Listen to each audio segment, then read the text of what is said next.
So see the agu kensia munsam ebrel e won kwantana ne so from Eugene Kwame Anane sports team nyina e bo mi ti dom ne de dwumade enso ebrel na remo Facebook opim so ready on Facebook Jeff 1 Adaro ma dwumade no live on Facebook onsu benya bia hwe na wa follow na bibia koso kama mesewa fa messages no ebrel radio hene agudi enso etnasia obekenkan ne nyina e wo dwumade enso e de amane yensensem na se dia ne ewram ewo the appeals committee of the Ghana Football Association yewem ewo maso ya bekaya enche na Fire Rangers won sensem eba na ese 5 years ban ana ya de say GFA editor metire the discipline committee no editor Fire Rangers so na enra ya de say decision enso aba after say Fire Rangers bobokuo no enso appeal na appeals committee no say ana omoka Fire Rangers say omo enko division 3 say omo di moti omo e omo ko division 3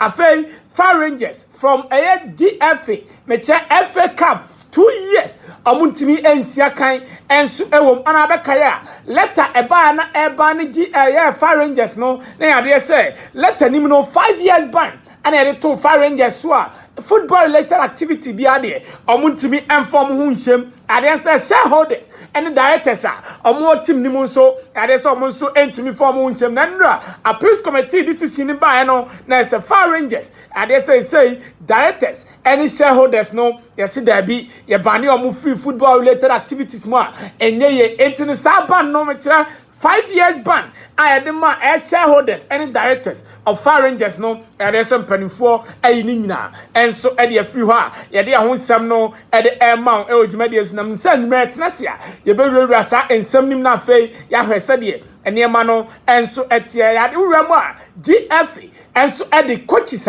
omo so NASCO play a coach of the month of June omo de omo so ehonsam aba beto ya na remo Facebook sisi a bo se de images no ato coach Samobuadu obeka ya media no ono na ejisi ni na so odi osina kan elma house of folk in the month of June about 4 games owini mu miensa and draw baako James Kudazi edini juma edema ebusuado agboboko no about 4 games owini mu miensa and olusu baako coach Mariano Barato esu dini juma edema kwabia sanogoroko about 4 games owini mu miensa ano nso elusu baako a eno eye de tie de ahonsem e de ebro uram e player of the month of June nso a Augustine Boache osiakan edema wafa boboko no about 2 goals enya man of the match award ne baako Fabio Gama Okotoko about 2 goals enya man of the match awards ni mienu Emmanuel Anafo e wa busuandoas ono nso esiakan a ono nso chese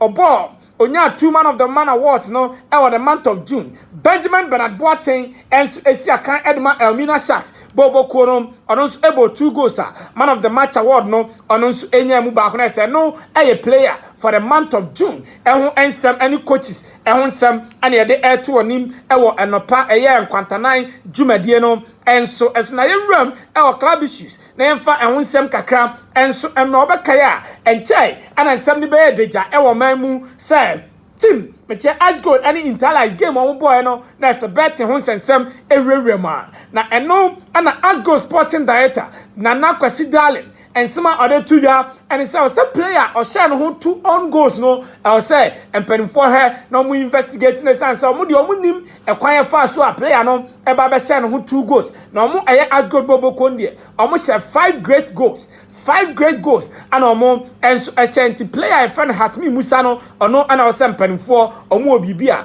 omo ni player no enso enkoka na bibia nkoso kama emfa ema Ghana football Alhaji Karim Gruza enso edini juma oye president edema Pfizer bobo ko na mapadi atudwa se enninam se kotoko eba player a friend Kwame Pepra ho so omo penalaji ampenalaji sinya no kreda empono kono company for no omo nka no kre no kre no omo nka bi obi ama no na teams a omo ba Kwame Pepra ho no eye House of Folk and afa Dreams FC na yenti Alhaji Gruza ne nkomo akwatwetwe no sede ne nsem no na etie kotoko obia Pepra si na no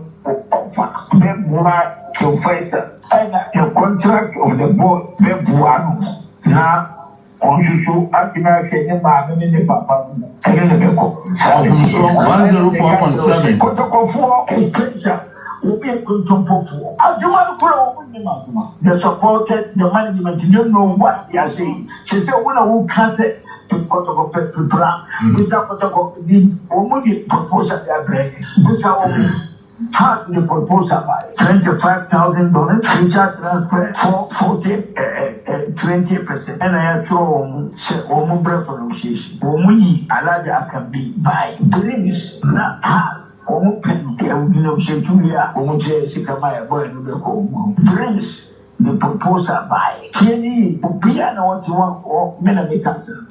Only proposal by $20,000, 15% or 10% of annual transfer. Now, woman G Aquadan 3 years.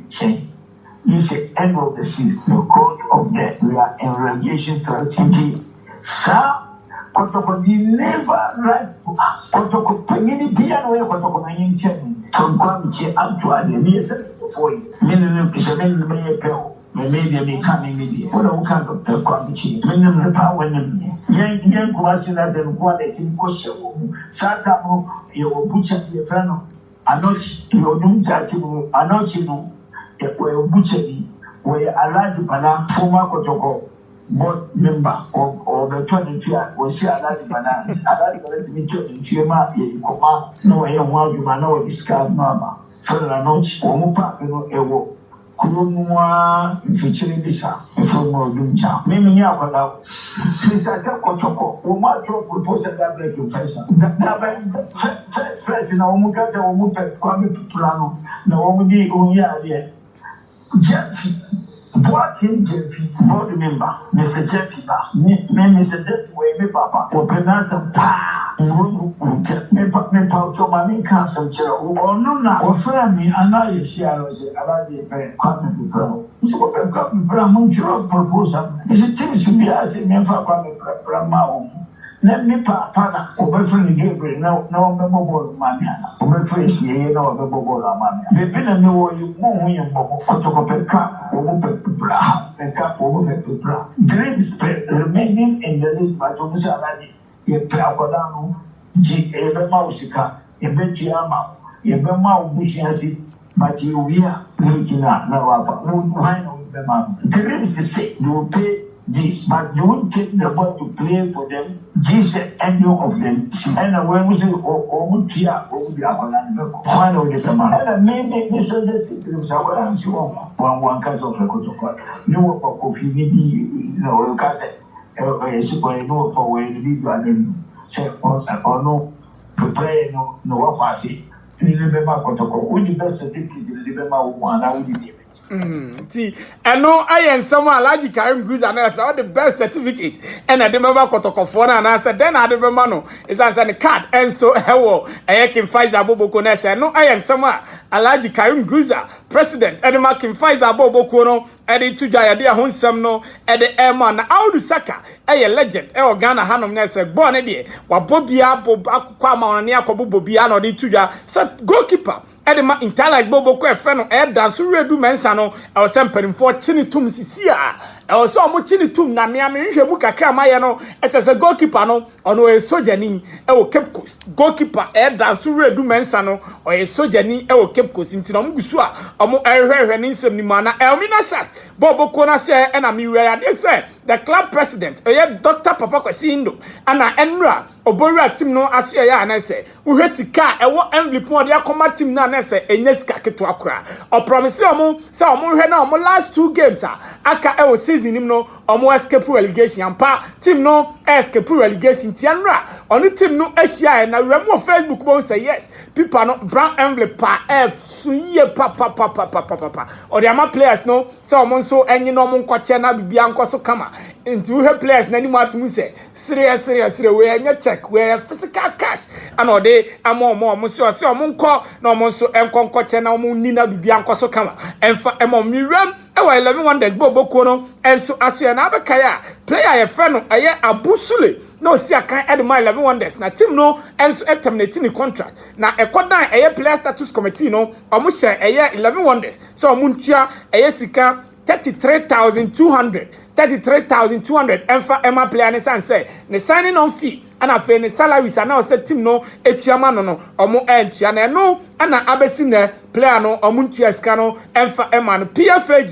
enso etro ka tare kodan eye 11 wonders kai omo so omo the player bi ka say ni say omo entua so still omo entua sika no amfa ama no ntu remo Facebook abon say PFAG omo request omo yere koma e discipline committee no enso eda so a wo benya bi na wa hene nei de eba ene say anhwa na 11 wonders bobo no ye betete omo points na say relegation no omo nso e say omo ho ebo mu pa enti wey e de eba ye de ahonsam no e de emaw e odwumade nso na division 1 zone 1 no e ade say league no emu e ye din this season na division 1 league board member e Sheikh Taufik say nu and any need dim come on cheche mu say yes this season there division 1 no na emu edin. I think that this season, if we are being very honest to ourselves, we've had one of the most competitive seasons in the Division 1 League. One of the, if not the most competitive, is one of the most competitive. Yes, in terms of the quality of football, from the one at Division 1 no started here for the first time in the history of Ghana. Black Stars call up na Division 1 players I don't remember the last time I started seeing about professional football since 1993. I Division in the national team. I don't remember, and not when the Black Stars is dominated by foreign-based players who are playing for top clubs in Europe. Your players are about Chelsea. Your players are about top clubs in Europe. Crystal Palace, but we had Division 1 League players who made it into the national team. Clearly an indication of the fact that Division 1 was very competitive. Quite apart from that, it has taken us up to the last games of the competition, especially in Zone 1, to determine who qualifies to the Premier League. That is also another indicator of how competitive it has been. But for Qatar not to qualify money, Brekumas not to qualify money, RTU to qualify money, based on the standings on the table. And so clearly, it's also another indicator of how competitive the season has become. We ayan sama Sheikh Taufik say no Division 1 League board member. Edi two guy there on some no and so